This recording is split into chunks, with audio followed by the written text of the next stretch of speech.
Hello friends, नमस्ते। तो चलिए हम करते हैं आज उत्तान पादासन, जिसे रेस्ट लेग पोज भी कहते हैं।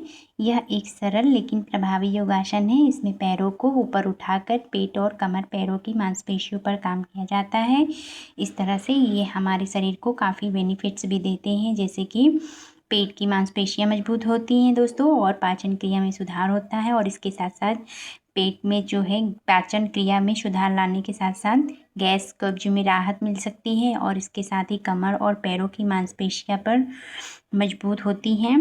और इसके साथ ही साथ पेट की अतिरिक्त चर्बी कम करने में सहायक है। एकाग्रता और संतुलन बढ़ाने में भी मदद मिलती है। इस तरह से इसके बेनिफिट्स हैं, हमने जो आपको यहाँ पर बताया दोस्तों। इस तरह से ये हमारे शरीर को कई प्रकार के लाभ देता है, और इसे ध्यान से करेंगे, अच्छे से करेंगे तो ये हमारे शरीर को पूर्ण रूप से बेनिफिट्स देगा। ध्यान रखें दोस्तों, जब भी हम करेंगे तो हमें ध्यान देना है कि कमर दर्द, हार्निया, उच्च रक्तचाप या गर्भावस्था में बिना विशेषज्ञ की सलाह से नहीं करना है, और झटके से पैर को ऊपर नहीं उठाना है। इस तरह से हमें इस योगासन को करना है।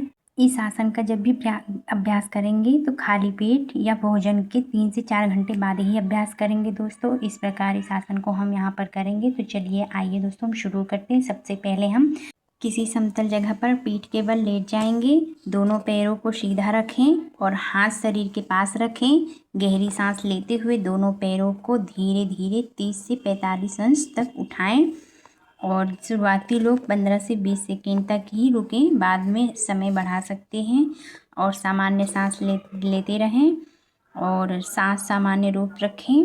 इस तरह से धीरे धीरे सांस छोड़ते हैं। पैरों को जिस नीचे लाएं। इसी तरह इसे 3 से 5 बार दोहराना है दोस्तों हमें। यहाँ पर मैंने कई बार दोहराया है दोस्तों। आप भी इसी तरह अभ्यास करें, धीरे धीरे करेंगे, आराम से करेंगे, ज़्यादा जोर नहीं लगाना है। आपसे जितने टाइम तक होता है आप उतने टाइम तक पैरों को होल्ड रखेंगे। स्टार्टिंग में आप थोड़े टाइम के लिए करेंगे, फिर उसके बाद आप अपने हिसाब से टाइम को बढ़ा सकते हैं, पर जोर नहीं देना है, ज़बरदस्ती नहीं करना है, आराम से करना है। यहाँ पर हमने कई बार किया है। इस तरह से हम इस आसन को पूर्ण कर रहे हैं। जब इस आसन को हम करते हैं तो सबसे ज़्यादा इस पे हमारे पैरों और पेट पे ज़्यादा जोर पड़ता है, जिससे हमारे पेट की अतिरिक्त चर्बियाँ निकलने में हमारी मदद करती है। जब भी हम इस आसन को करते हैं तो सबसे ज़्यादा जोर इस आसन पे हमारे पेट और पैरों पर पड़ती है, जिससे कि हमारे पेट के लिए काफ़ी लाभ देता है। इस तरह से इस आसन को हमें नियमित अभ्यास करना चाहिए। नियमित अभ्यास से इसके बेनिफिट्स देखने को मिलते हैं दोस्तों। यहाँ पर हमने कई बार किया है, आप भी इसी तरह दोहराएं, ध्यानपूर्वक करें, आराम से करें, जल्दबाजी ना करें।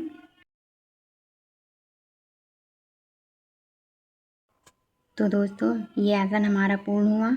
आप भी इसी तरह अभ्यास करें, जिससे कि आपको काफ़ी बेनिफिट्स देखने को मिलेंगे। और इसी तरह हमें अभ्यास करते रहना है, ध्यान से करेंगे। और गर्भावस्था प्रेगनेंसी में बिल्कुल ना करें, डॉक्टर की सलाह से ही करेंगे दोस्तों। तो थैंक्स फॉर वॉचिंग दोस्तों।